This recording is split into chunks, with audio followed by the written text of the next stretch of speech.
then jump to the rhythm as hard as you can go. Turn it up, y'all. Peak flow. It's Gurley power. It's the coach, and this is the NFL on EA Sports. Coming up, running back Todd Gurley, fresh off a standout performance a week ago, as it'll be the Minnesota Vikings taking on the San Francisco 49ers. I'll be back at halftime to look at some of these stats and scores from Sunday's action. But for now, it's Monday Night Football. And to call the action, here are Brandon Godden and Charles Davis. From the host to Super Bowl 50 back in February of 2016, there's a look at the home of the 49ers, Levi's Stadium in Santa Clara. Nothing like the fanfare of introductions to an NFL game, and that was in evidence a moment ago. Fireworks, pyrotechnics, you name it. This crowd is ready as their guys get set to match up between the Minnesota Vikings and the San Francisco 49ers.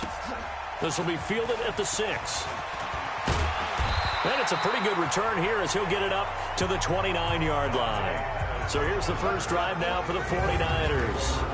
And their quarterback, well, everyone knows he's got height, standing at 6'6". It's pretty much become the norm when we see guys come out before a game and go through the route tree with their receivers. I thought it was exciting for us to see the exact same thing happen in practice. He's so meticulous, isn't he? He really is, and it's not. That tells me it's not just a one-time-a-week thing. They work on it all the time, trying to hone that fine edge. They want to see if they can get in sync and stay in sync in this one.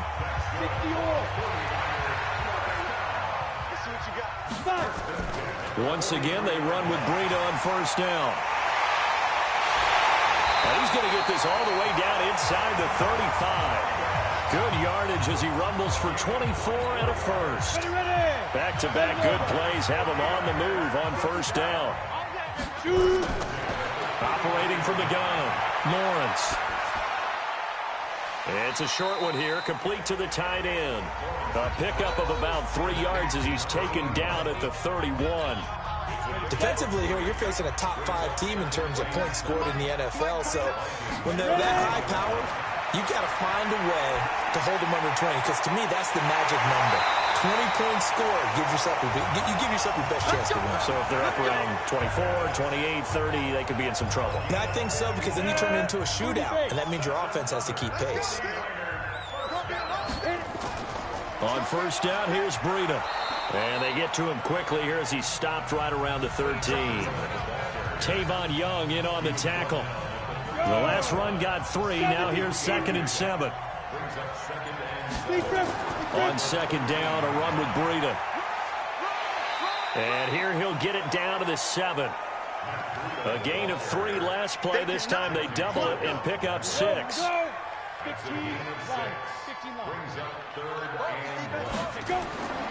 They'll look to throw for it on 3rd and 1. And he hauls it in the end zone. Touchdown, San Francisco. A 7-yard touchdown grab. And they are able to strike first here on their opening drive. Let's make no bones about it. On paper, they're the better team. They're at home. That's a strong opening drive. And just think how many times we've seen this type of a matchup. Just what you said. Better team at home should steamroll them. And we've seen it go the other way. Sometimes, though, they buy into it and understand we are the better team. Let's go out and prove it right now. And that'll carry over the back line of the end zone for a touchback. So here come the Vikings as they get set for their first drive. And a glance here at their quarterback standing 6'3". And what I'm looking for from him today, the things every quarterback is looking to do. Lead his team to a victory. Doesn't matter whether he's throwing it, running it, handing it off, however he has to do it, as well as exhibiting some leadership, that's what he's trying to accomplish. 10 yards, and it's good for a Viking first down. Ball up to the 35 now as they come up on 1st and 10. Gurley. And this defense not giving him anything there. Maybe a yard up to the 36. But we just saw a great example of what we talked about with his coach prior to the game. He's definitely one of the better linebackers at reading a play and flowing to make the stop before it turns into something big. And he will lose yardage here to the 31-yard line. That's going to go down as a loss of 5, and it brings up third down. 54 mark, 54 mark. Check, watch 54.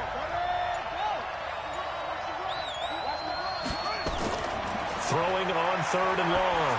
Daniels. It's complete. This is Todd Gurley. And they'll get him down at about the 37, well short of the first. One hallmark of good defenses is understanding the game, understanding positioning, and tackling immediately in the secondary after catches. I think we just saw that on display right there. Got to him before he ever had a chance to think about turning it upfield. We'll call it a 42-yard punt, 3 on the return. And the Niners will go on offense, 1st and 10. They'll start on the ground with Breida. And he's going to get 7 out of this before being taken down at the 27. Well, they're making an effort to get the ground game going tonight. So far, it's working. I like what we're seeing from the offensive line. They seem to have the leverage going, and they're controlling things and reestablishing the line of scrimmage, moving that defensive front backwards. I also like what the runner's giving us, too. It appears that he's been waiting all day long to get out here and take off. 4 yards the pickup, first down. Throwing on first down. Lawrence looking to complete it to Pettis, and he's got him. We've seen quite a bit of the short passing game here early on first quarter, haven't we? We have, and I think it works a couple of ways for this team because, number one, you throw the short game until they stop it. And if they're not going to stop it, you keep throwing it, and occasionally you'll break a tackle and turn it into a bigger gain. Also, if they start to creep up, start to pressure receivers,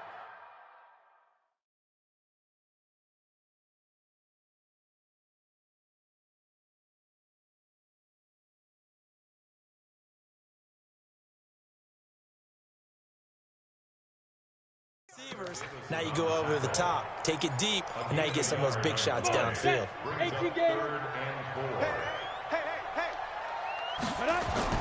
From the gun on third down, Lawrence complete to the running back, Matt Breida. And he's got the first down yardage as he brings this up to the 47. That's good for 9 yards as they convert on the third down play. Now a give coming right is Breida. He's got a first down and then some inside the 40. And finally brought down at the 31-yard line. That good for 22 and a first down. One thing's for sure, this defense has to figure out how to stop the ground game. He's eating them up here in the first quarter. It looks like they have to go to different forces, aren't they? The conventional things aren't working too well. So I remember a coach of mine saying way back when a back's having a great game, you've got to get the ball out of his hands. See how far he can run without the ball. And what he meant was takeaways, knock it loose, because maybe you can't just stop him with just regular tackling. From the red zone now, they'll look to throw. And a quick throw here, that's complete. And brought down, but not before they get it inside the 10 to the 7. That's a 12-yard gain now on back-to-back plays. They'll try and run for it on first and goal. And he is met quickly in the backfield. Down he goes, folded like a lawn chair. He'll wind up losing a yard on the play, and that'll make it second and goal. Now from the 7, here's second and goal.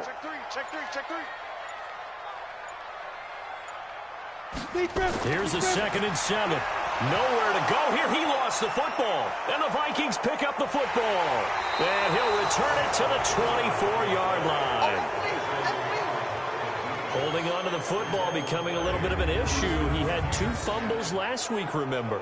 I played for a guy that used to talk all the time about creating turbulence in the pocket, making the quarterback jumpy, make him antsy, keep getting after him a little bit, and make sure he thinks about holding on to the ball because you're going after him. This pass into the hands of the running back, Todd Gurley. That's going to wind up a loss of a full 3 yards on first down. The loss of 3 on that first down pass play, now 2nd and 13. Here's Gurley now, out of the gun. He'll get about 3 as he's taken down at the 23. One thing to keep in mind, partner, especially in the second half, when you've got a running back of this size, of these dimensions, I can just tell you, attrition does set in for a defense because you're excited about hitting him in the first half, Maybe not so much in the second half, as some of these shorter gains turn into bigger runs later. Personal foul, face mask, defense. So they'll take the yardage and tack on 15 more for the face mask. Talk about a play that absolutely costs you in the end. Just trying to do your job, right? Trying to get him on the ground. Next thing you know, they'll march off another 15 against your squad. And the result here, a pickup of 8. Leaves them with 2 to go on second down. Facing a 2nd and 2 after that last catch, good for 8 yards. They run out of the shotgun with Gurley. And this time he's able to take it down to the 42. The numbers on the ground for Gurley last week. 24 carries, 131 yards, and also the score. And give him a ton of credit. He's running the ball really well. But I look at those guys up front. That unit is truly playing as just that. Every move that they make, their teammate understands what that move means and what they need to do. And right now, they're starting to grind it out pretty well.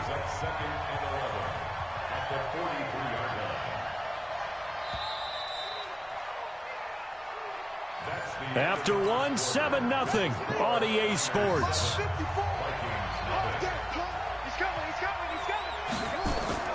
Now on second down, this is Gurley. And this one also slow in developing as he's maybe getting back here to the line of scrimmage, but not much more than that.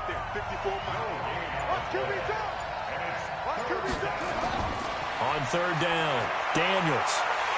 And down he goes. The 49ers get there. Eric Armstead, the defensive end, will get credited for the sack. Great job defensively. I think he was trying to go through his progressions, find someone to get rid of the football. Before he knew it, he was on his back. So that just brings us right back to what you said in the beginning. A great job defensively. Nowhere to go with the football. That led to the sack. Out on the field now, here come the 49ers. And it's only November, but the playoffs, we know how it works. They'll be here before you know it. If it ended today, they would be the #1 seed. And that's a great spot to be in, but I love the phrase, if it ended today. And I'll guarantee you, that's what they've discussed in their locker room, in their meeting rooms. Yeah, we know where we'd be if it ended today, but we also know it's not ending today. Right. So they've got to continue to play the type of ball that put them in the spot where they're #1 in their conference. From the 34 now, here's 1st and 10. They run with Breida. And they bring him to the ground just shy of midfield. First down, San Francisco. The pickup, 14 yards. Well, that last run makes this a 100-yard night. I've loved the way he's hit the holes. He's been quick, he's been decisive, and he's been a whole lot of fun to watch. Back to throw. Lawrence. That's complete to his receiver, Pettis. And he's got this down to the 35. He'll get 17 on that one, and the Niners have a first down. From Viking territory now, they'll come up 1st and 10 at the 35-yard line. Looking to throw. Lawrence. Nowhere to escape, and he goes down. And plays like that really hurt play calling. They had a really nice gain on the previous play, but gave about half the yardage back on the sack. Excellent pressure up front. Nowhere to go with the football. Down he goes. He'll be stopped at the 35, but not before he picks up 7 yards. An extra defender in the secondary for the Vikings here on 3rd down. Off the play fake. Lawrence. That's going to be knocked away and incomplete. That is the first time that they've targeted him that he has not come down with a catch. He's caught everything that's been thrown his way. A dominant pass receiver that can break down any defense, because when he's doing that kind of work, it really hurts you on the back end. And even though it's an incompletion there, I think they're going back to that well. These kickers now, it's like we take them for granted. Kicks like that used to be such a big deal, and now you just expect them to make it. Yeah, you're exactly right, and we shouldn't take them for granted, but I have a theory about it. You want to hear it? Yeah. They are more athletic now than ever before. Talk about kickers. Trace their backgrounds, trace their histories. You'll find that they were big-time athletes all along, but their kicking was so prevalent that we made them specialists. Well, and now those 50-plus yarders seem easy for some reason. Under a heavy rush, and down he goes. Nick Bosa, what a season he continues to have. His 15th sack of the campaign. Don't need it all back at once, but you figure they're going to need something here. 17 yards to go on second down. Back to throw. Daniels. He's able to find Wallace. Down he goes at the 23, a pickup of 4. 4 yards on the completion, and it sets up a third down. To throw on third down. Daniels. Nowhere to escape, and he goes down. That's 3 sacks now, and that's not much of a surprise to me, nor should it be to you. This team, they lead the league in sacks. Yeah, they do. This is something that we are starting to witness time and time again. On the return is Pettis. Good blocking there, nearly sprung him. As it is, it'll go as a 19. The 49er offense set to get this drive underway. And fortunate to get points on the board last time. They had to hit a really long field goal to do so. The kickers in today's game are so good and so skilled and hit from distances that we almost start to take them for granted. And we can't do that. That's a long field goal that they got 3 points out of. They've got to feel good about that, and they better make sure they love him up because he's helped them out. Yeah, now we'll see if that offense can put 6 on the board here. We'll see.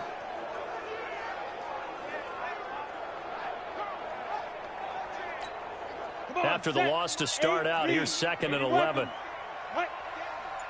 Check 4, check 4. From the gun, Lawrence. And that one got tipped, kind of threw everything off. It brings up 3rd. Well, we're not playing 3 yards in the cloud of dust football anymore. I kind of get why those old school coaches sometimes didn't want to throw the football. Because if it's popped up in the air, it almost turns into slow motion. And both sides trying to get to the football, and you're holding your breath wondering whether it's going to go good or bad for your team. Certainly looked like they were getting ready to convert there on 3rd down, but what an effort to get his hand on that one, knock it away, and brings up a 4th down decision. And that one hits a little too close to the goal line, and it continues into the end zone for a touchback. Here are the Vikings now to start their next drive. The results for them so far not that great. Well, not good at all. 3 drives, 3 punts. Yeah, and now what you're doing is you're looking at your play sheet. You're trying to figure out what you're going against defensively. I wonder, are they showing them something they haven't seen or anticipated in practice, and maybe that's throwing them off? Or do they just have to go to a different play calling section and try and run some offense that way? Rush coming, and he's taken down. Nick Bosa in there for the sack, and it's an important one from a personal standpoint, as that is sack number 100 in what has certainly been a terrific career to this point. Looking to throw. Daniels. Oh, the pressure too great, and he goes down once more. DeForest Buckner in there to bring him down, and that is sack number 17 now on the season.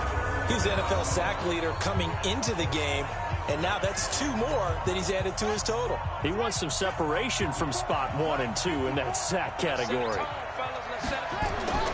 Throwing on 3rd and long. Daniels. And he's taken down. Back at his own 7. Nick Bosa in there to bring him down, and that is sack number 17 for him now on the year. Well, for last week's performance, which was so good, he was named NFC Defensive Player of the Week. He got a lot of praise, and understandably so, from national media. Looking pretty good on that play, too. And I love what he told us this week before the game. He talked about how much time they spend working on pass rush moves, every position, because anyone could go after the quarterback in their defense, and you can see how they've all absorbed their lessons. Well, he wasn't too far from breaking that. Officially, give him 15. And this offense will take over right at the midfield stripe with a 1st and 10. Matt Breed in the offense heading back out. He's already cruised past the 100-yard mark. We haven't even gone away for halftime yet. He might not want halftime. All right, why cool off? Keep everybody here. Let's stay out on the field and keep going. But all that being said, everything is really working well for them. The play calling's been excellent. The blocking's been terrific. And obviously his vision and legs have hurdled him to this big number so far. We could be seeing something really special here. And we'll see how much they give him the ball here.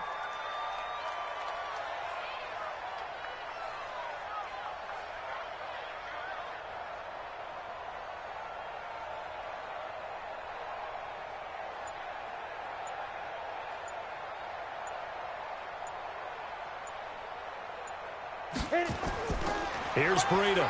And an alley to run. And he's corralled, but not before getting it inside the 35. It'll go as a first down for San Francisco on a pickup of 16. From the 34 now, here's 1st and 10. Off play action. Lawrence. He'll take a shot for the end zone. And that'll wind up incomplete. Trying to give his man room to run under it, but it's 2nd down. From the 34, they'll come to the line on 2nd and 10. Throwing again. Lawrence. Throw right side, taken in by Pettis. One thing you're hoping for when you run drag routes, you're able to hit a receiver in stride, and he can pick up a lot of yardage after the catch. But in this situation, the defense was effective, able to stop him before he could get a good head of steam going. And they'll get this one to about the 20-yard line. And this is going to turn into another first down as the tackle is made at the Vikings' 20-yard line. Let's give a little credit there. The offensive play caller sensed that the screen pass was available. Whenever you're getting a lot of heavy pressure towards your quarterback, that's when you're thinking about running the screen and using that pressure against the defense. And it worked very well there for a first down. A short gain of just over 2 yards as the first half clock dips inside of 3 minutes.